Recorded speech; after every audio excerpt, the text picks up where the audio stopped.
नमस्कार दोस्तों, स्वागत है आपका आपके अपने YouTube चैनल गवर्नमेंट गुरु 2.0 में। आज मैं आपके लिए लेके आया हूँ जो उस दिन जो टॉपिक पढ़ाया था न्यायपालिका का, उसका जो अंतिम पार्ट है वो लेके आया हूँ। उस दिन हमने देखा था कि जो न्यायपालिका है उसमें भर्ती किस तरह से होती है। ब्रिटेन में संवैधानिक सुधार अधिनियम 2005 आया था, उसके तहत किस तरह से सुधार किए गए, किस तरह से न्यायपालिका को पृथक कर दिया गया कार्यपालिका से, लॉर्ड चांसलर की क्या भूमिका थी, ये सारी चीज़ें हमने उस दिन देखी थी। और कि आज हम देखेंगे दोहरे न्यायालय और एक संघात्मक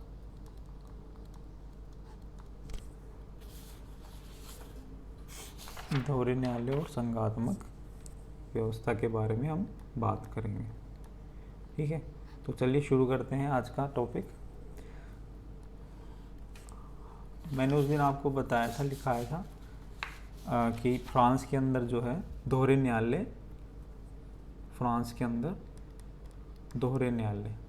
ठीक है। अब इसमें आप लिखो, मैं आपको लिखवा देता हूँ। ठीक, फ्रांस में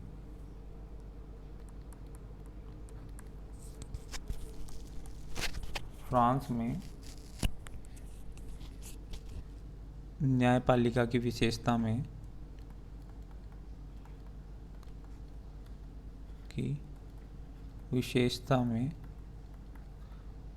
प्रमुख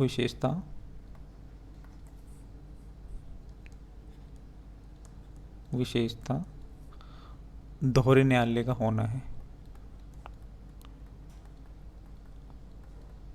दोहरे न्यायालय का होना है,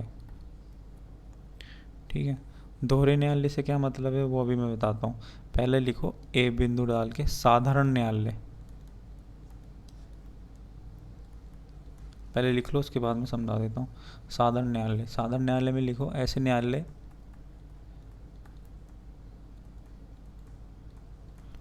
जो साधारण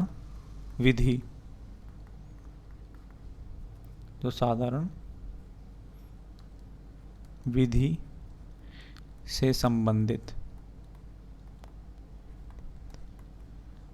प्रकरणों को देखते हैं, ठीक है। दूसरा लिखो प्रशासनिक न्यायालय,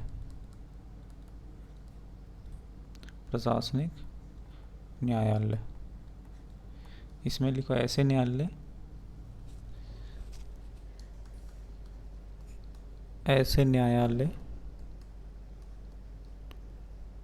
जो प्रशासनिक विधि से संबंधित, प्रशासनिक विधि ब्रैकेट में लिख दो, जैसे सरकारी कर्मचारी, सरकारी कार्मिक, ठीक है। कार्मिक बनाम कार्मिक,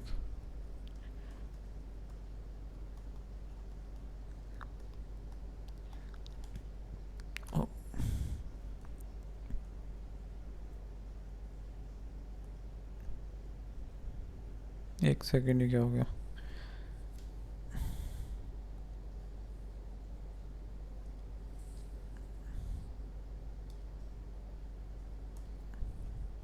कार्मिक वर्सेस कार्मिक आदि, है ना, से संबंधित,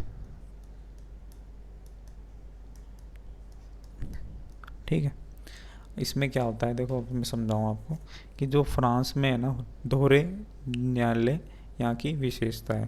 पहला कौन सा होता है? साधारण न्यायालय में ऐसे जो वाद होते हैं वो होते हैं साधारण विधि से संबंधित, जैसे आम जनता, ये स्पेशली आम जनता के लिए होते हैं। आम जनता के लिए कोई न्याय की बात आती है तो ये साधारण न्यायालयों में साधारण विधि से जो है न्याय की व्यवस्था प्रदान की जाती है। उसी प्रकार जैसे प्रशासनिक न्यायालय का मतलब है कि प्रशासन से संबंधित कोई भी निर्णय या प्रकरण आते हैं तो उनका हल प्रशासनिक न्यायालय में किया जाता है। जैसे कोई सरकारी कर्मचारी है या किसी भी तरह का उस पर आरोप लगा है तो उनकी जो सुनवाई है कि उनकी साधारण न्यायालय में ना होकर प्रशासनिक न्यायालय में होगी। इस तरह से फ्रांस की अन्य विशेषता है। फ्रांस में एक अलग से नोट डाल के लिखो कि फ्रांस में विधि की व्याख्या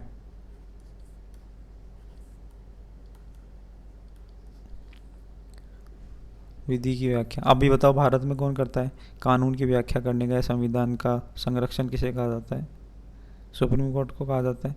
उसी तरह फ्रांस में विधि की व्याख्या करने का अधिकार जो है वो किसे है? अधिकार राष्ट्रपति को है। ठीक है, इस तरह से। अब अपन थोड़ा आगे चलते हैं, पेज इसमें ऐड कर लेता हूँ। ठीक, अब हम बात करते हैं संघ व्यवस्था की, संघात्मक व्यवस्था की।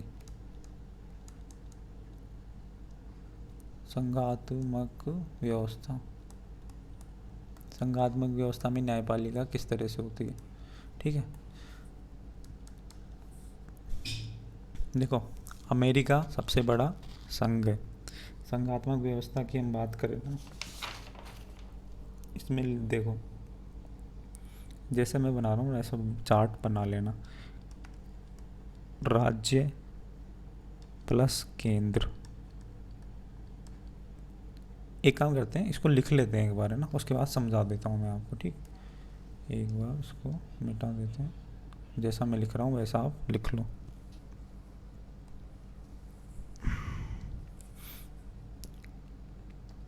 लिखो संघात्मक व्यवस्था में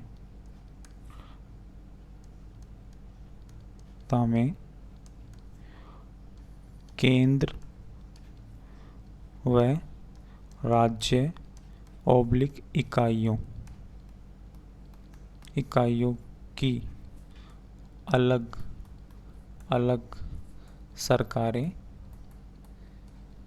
रहती हैं तथा केंद्र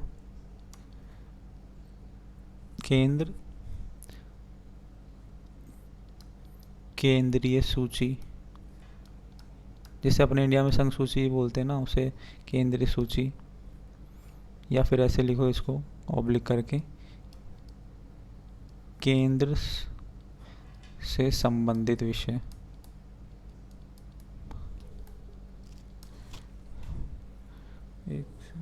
संबंधित विषय है ना, तथा राज्य ओब्लिक इकाइयों से संबंधित। राज्य क्या करते हैं? इकाइयों से संबंधित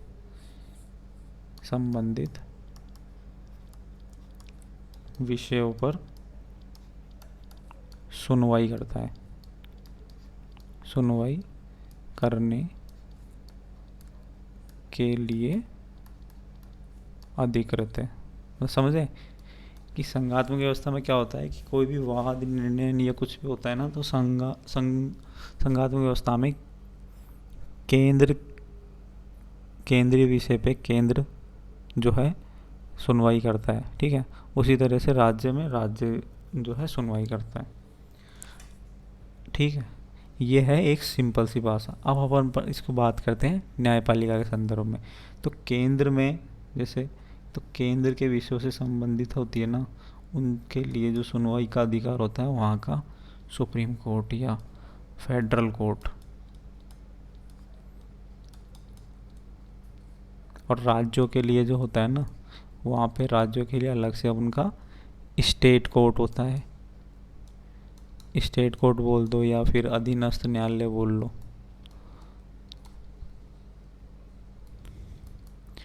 इसमें क्या होता है कि केंद्रीय विषयों से संबंधित सुनवाई जो करता है वो सुप्रीम कोर्ट या फेडरल कोर्ट करता है, और राज्य से संबंधित जो भी सुनवाई करता है वो स्टेट कोर्ट करता है। ठीक है, ये होता है किसमें? संघात्मक व्यवस्था में। और हमारे भारत में क्या है? हमारे भारत में एकीकृत न्याय न्यायपालिका। ठीक है, एकीकृत न्यायपालिका से क्या मतलब है? एकीकृत न्यायपालिका से मतलब यह है कि हमारे यहाँ पे जो है पिरामिडीय संरचना पाई जाती है, ये पिरामिडीय संरचना पाई जाती है। ठीक है, ये हो गए आपके अधीनस्थ न्यायालय। ठीक है, ये हो गए आपके उच्च न्यायालय, और ये हो गए आपके सर्वोच्च न्यायालय या सुप्रीम कोर्ट। ठीक है, तो हमारे क्या है, हमारा भी तो ऐसे बटा हुआ है ना, केंद्र, फिर राज्य, फिर उससे छोटी इकाई, है ना, जैसे तहसील मान लो, गांव मान लो, कुछ भी मान लो। ठीक है, इकाई में इसमें जैसे तहसील, जिला, पहले जिला मानो फिर तहसील मानो, इस तरह से मान लो, मतलब मैं आपको समझाने के लिए बता रहा हूँ। जैसे तो इसमें क्या होता है कि कोई भी विवाद आता है, कोई भी वाद आ गया, तो मान कोई भी पर्सन गया और यहाँ पे वाद के लिए वाद दायर कर दिया, तो उसकी सुनवाई निचले स्तर वाले कोर्ट पे होगी, इस वाले स्तर पे होगी। ठीक है, अगर ये इससे असंतुष्ट है तो अपील करने का अधिकार यहाँ पे आ जाएगा उच्च न्यायालय में, और फिर इससे भी ऊपर है तो इसके विरुद्ध भी अपील कहाँ की जा सकती है? सुप्रीम कोर्ट में। इससे ऊपर कुछ नहीं है सुप्रीम कोर्ट से ऊपर। तो मतलब विषय कोई भी हो, केंद्र का विषय हो या राज्य का विषय हो, केंद्र का विषय हो या राज्य का विषय हो, इसकी सुनवाई जो है सुप्रीम कोर्ट में भी की जा सकती है और अधीनस्थ न्यायालयों में भी की जा सकती है। इसलिए हमारी जो है व्यवस्था वो है क्या है? एकीकृत न्यायपालिका। मतलब सारी चीज़ें देखने में तो अलग अलग दिख रही है, लेकिन जब इनकी सुनवाई की बात आती है तो ये एक हो जाती है। ठीक है, ये होती है एकीकृत न्यायपालिका। ठीक है, अब केसी वीहर एक विद्वान है। क्या है? केसी वीहर क्या है? एक विद्वान है। केसी वीयर, इन्होंने ना इंडिया मतलब भारत और कनाडा की व्यवस्था, इन्होंने एक कोटेशन लिखी है। इन्होंने कहा है कि इंडिया मतलब भारत और कनाडा की व्यवस्था है जो अर्धसंघात्मक है, अर्धसंघात्मक है। समझ में आ गया होगा? नहीं आया? समझ में आ गया होगा वैसे आपके, क्योंकि मैंने बताया था ना अभी संघात्मक में क्या होता है। संघात्मक में क्या होता है कि केंद्र के विषयों की सुनवाई के लिए अलग से सुप्रीम कोर्ट होता है या फेडरल कोर्ट होता है, और राज्यों के लिए जो होता है हाई कोर्ट होता है या फिर इसके अधीनस्थ कोर्ट होता है, जो कि राज्य से संबंधित विषयों पर सुनवाई करता है। ठीक है, ये केंद्रीय विषयों से संबंधित, ये राज्य विषय से संबंधित, ये दोनों ओवरलैप नहीं करते, दोनों साथ साथ में पैरेलल चलते रहते हैं। कि केंद्र के विषयों से संबंधित जो सुनवाई राज्य नहीं कर सकता और राज्य से संबंधित ये नहीं कर सकता। ठीक है, ये तो होता है संघात्मक। लेकिन इन्होंने बोला अर्धसंघात्मक। अर्धसंघात्मक का मतलब ये हो गया कि भारत में केंद्र तो है, राज्य भी है, ठीक है, लेकिन सुनवाई का अधिकार अलग अलग नहीं है। अगर इसमें क्या होता है कि राज्य से संबंधित विषयों से संबंधित सुनवाई सुप्रीम कोर्ट कर सकता है, ठीक है, और केंद्र से संबंधित कानून संबंधित सुनवाई हाई कोर्ट कर सकता है। तो मतलब देखने को तो संघात्मक लग रही है, लेकिन जब सुनवाई की या कोर्ट की बात आती है तो अर्धसंघात्मक स्थिति दिखाई देती है, मतलब आधा संघ है ये वाली, इसमें ये चीज़ है। ठीक है, ये वाली चीज़ क्लियर हो गई। अब मैं आपको बताता हूँ कि सुप्रीम कोर्ट या न्यायपालिका के क्या क्या कार्य होते हैं मेनली। उससे पहले मैं आपको एक चीज़ और बता देता हूँ। बहुत लोग हैं जो इस जो है दो आपको थ्योरी देखने को मिलेगी, विधि द्वारा स्थापित प्रक्रिया, और ये क्या है? विधि की उचित प्रक्रिया। ये हमारे संविधान में भी लिखा हुआ है ना, और हमारा संविधान भी इसी के आधार पर जो है काम करता है। जो भी हमारे इंडिया में जो भी कानून है इसी के आधार पर काम करते हैं। विधि द्वारा स्थापित प्रक्रिया, विधि की द्वारा स्थापित प्रक्रिया से मतलब हम इसको बोल सकते हैं विधि का शासन।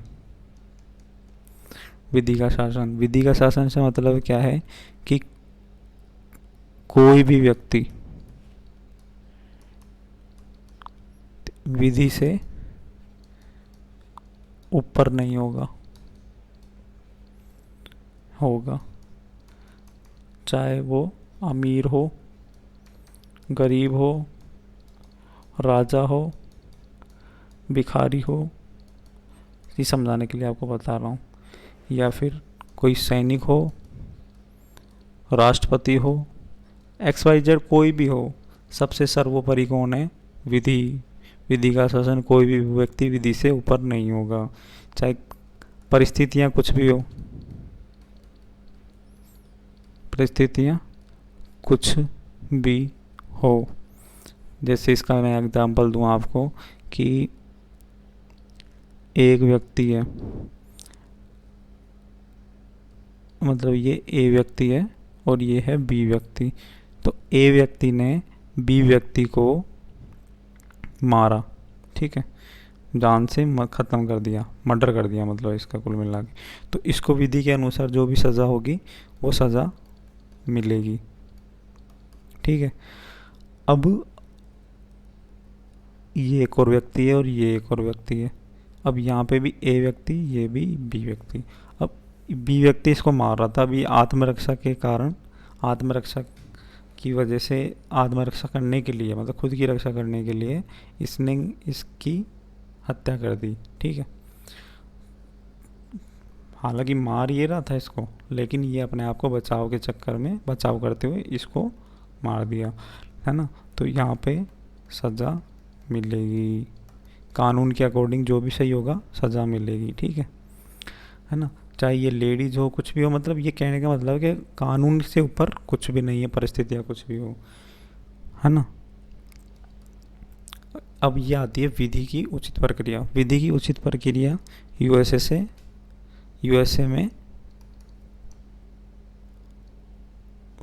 में प्रारंभ हुई, या ऐसे मान लो यूएसए से आई थी, ठीक है। इसमें क्या होता है कि एक चीज़ और इसमें लिखो, ये सकारात्मक है, सकारात्मक संकल्पना।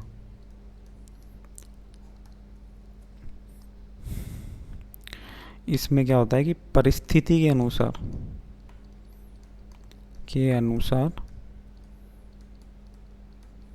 विधि का पालन करना।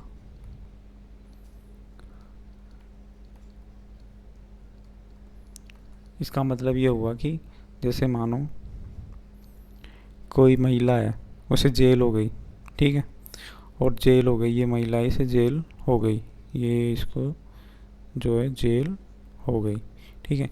अब ये है किसी भी जुर्म में अंदर गई थी, मान लो ये 7 साल के लिए अंदर गई थी, 7 वर्ष के लिए, लेकिन ये है प्रेग्नेंट थी, ठीक है, प्रेग्नेंट थी। तो अब ये जो है इसके अंदर जो न्यायालय है, मानवीय दृष्टिकोण या महिला होने के नाते या विधि की उचित प्रक्रिया का पालन करते हुए, विधि की उचित प्रक्रिया का पालन करते हुए कुछ ऐसे प्रोविंस करेगा कि इसकी प्रेगनेंसी को दिक्कत नहीं आए, या इसकी सज़ा कम कर देगा, या फिर हाँ मतलब जेल में ही इस तरह से माहौल उपलब्ध कराएगा कि इसके बच्चे को दिक्कत नहीं आए, ठीक है। ये होती है विधि की उचित प्रक्रिया, ठीक है, ये होता है। या फिर हम बात करें वर्तमान परिप्रेक्ष्य में, हम बात करें आरक्षण की, ठीक है। तो आरक्षण का मतलब यह है कि जो पिछड़ी हुई जो जातियां हैं, पिछड़ी हुई जो जातियां या वर्ग है, उनको जो है सामान्य वर्ग के साथ जोड़ना या उनके बराबर करने के लिए आरक्षण दिया जाता है। तो अब आरक्षण दिया जाता है, इसका मतलब ये नहीं है कि इनके साथ सामान्य वर्ग के साथ भेदभाव किया जा रहा है। सामान्य वर्ग के साथ भेदभाव नहीं किया जा रहा, जबकि पिछड़े वर्ग को इनके बराबर लाया जा रहा है, ठीक है। तो यह है विधि की उचित प्रक्रिया, सकारात्मक संकल्पना है ना, कि मतलब सामान्य वर्ग के बराबर लाने के लिए आरक्षण का प्रावधान किया गया है। ये सबसे बेस्ट एग्जाम्पल है आज के परिप्रेक्ष्य में, ठीक है। ये चीज़ जो है मैं आपको बता रहा था।